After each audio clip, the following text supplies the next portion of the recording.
Hello everyone, back to another horror video. भाई जो आज मैं आपको वीडियो दिखाने वाला हूँ, ये वीडियो मैं आपकी डिमांड पर लेकर आया हूँ। भाई बहुत सारे लोग बोल रहे थे कि कुछ डरावना वीडियो लाओ, मजा नहीं आ रहा है। भाई इस वीडियो की जो बैक स्टोरी है वो इतनी ज्यादा हॉन्टेड है, वो उसमें इतनी ज्यादा हाई लेवल की हॉन्टेड एक्टिविटी होती है जिसको सुनकर हर किसी इंसान की फटकर चौसट हो जाएगी। तो चलो वो स्टोरी स्टार्ट करते हैं। मेरा एक दोस्त है जिसका नाम है सुमित। मेरे गांव से 10-15 किलोमीटर की दूरी पर एक सिटी है, वो वहीं पर रहता है। वो उसी सिटी में अपनी स्टडी करता है और उसके साथ 2-3 दोस्त भी रहते हैं जो कि उसके साथ रूम रेंट पर लेकर रहते हैं। और जो हमारी स्टोरी का मेन टॉपिक है वो ये रूम ही है। उनका रूम थोड़ा सिटी से आउट एरिया में था क्योंकि उनको सिटी के अंदर रूम नहीं मिल रहा था, तो आखिर में उनको वही रूम लेना पड़ा। और उनके रूम में लाइट और पानी सभी अच्छी तरीके से मैनेजमेंट थे। इतना कुछ होने के बाद भी वो रूम बहुत ज्यादा कम रेट में मिल रहा था। इतनी कम रेट में रूम मिलने की वजह से और इतना अच्छे तरीके से मैनेजमेंट होने के कारण मेरे दोस्त और उसके दोस्त रूम रेंट पर ले लेते हैं। और जो मकान मालिक रहता है वो मेरे दोस्त से पेमेंट लेकर वहां से चुपचाप चला जाता है। वो सब इन बातों पर ज्यादा ध्यान नहीं देते, वो रूम में नॉर्मली रहने लग जाते हैं और अपनी स्टडी पर नॉर्मली ध्यान देते हैं। उनके रूम में 1-2 दिन तो सब नॉर्मली चल रहा था, सब ठीक चल रहा था, सब अपनी स्टडी पर ध्यान दे रहे थे। लेकिन 2-3 दिन बाद में जो उनके साथ हुआ भाई, वो सुनकर हर किसी इंसान के रोंगटे खड़े हो जाएंगे। और शायद उन्होंने ये कभी सोचा भी नहीं होगा कि उनकी लाइफ में इतना बड़ा हादसा उनके साथ हो जाएगा। एक दिन मेरा दोस्त सुमित रात के 1 बजे तक स्टडी करता है और फिर अपनी नोटबुक साइड में रखकर अपना मोबाइल चलाता है। और उसी टाइम उनके रूम के दरवाजे पर कोई खटखटाता है। रात के 1 बज रहे थे और उस टाइम उनके दरवाजे पर कौन आएगा। सुमित उस टाइम अपना मोबाइल चला रहा था, इसलिए उसने इन सबको इग्नोर कर दिया।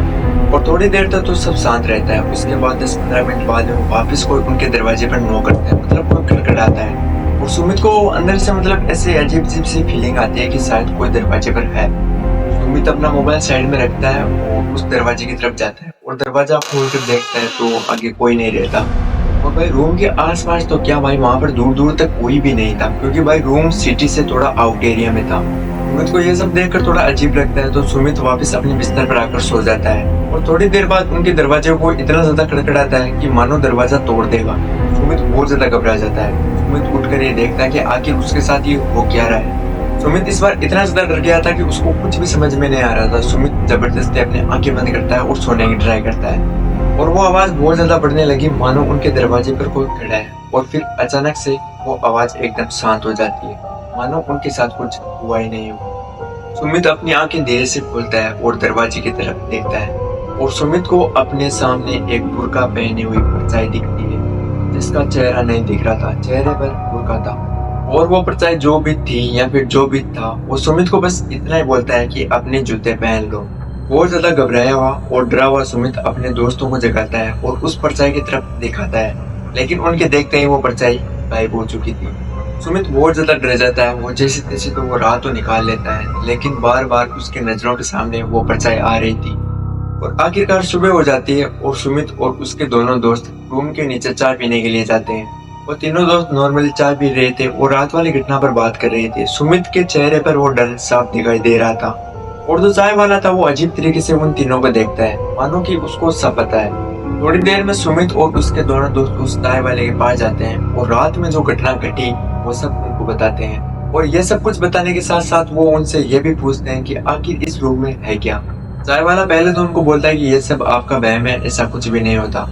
लेकिन सुमित और उसके दोस्त को यह पता था कि वो चाय वाला उनसे कुछ ना कुछ छुपा रहा है। सुमित और उसके दोस्त इस घटना के बारे में उस अंकल को बार बार पूछते हैं और बार बार पूछने पर वो अंकल बताते हैं कि इस रूम में एक बुरी आत्मा है। वो अंकल बताते हैं कि 1 साल पहले तुम्हारे जैसे लड़का इस रूम में रहता था और एक दिन दोपहर में जब वो अपने कपड़े सुखा रहा था, उसके ऊपर एक बिजली का खंभा आकर गिर जाता है। और उसी दिन के बाद उस लड़के की आत्मा उस रूम में भटकती है। और जिसने भी वो रूम रेंट पर लिया उसको वो परछाई दिखी।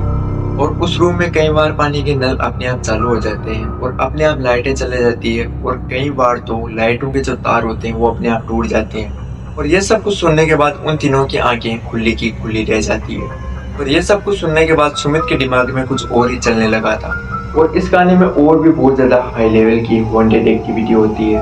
अगर इस स्टोरी का आपको नेक्स्ट पार्ट चाहिए तो कमेंट करके बताना, मैं नेक्स्ट पार्ट पर वीडियो जरूर बनाऊंगा। और आपको ये फर्स्ट पार्ट की स्टोरी कैसे लगी कमेंट करके जरूर बताना। मिलते हैं नेक्स्ट वीडियो में, तब तक टाटा बाय बाय।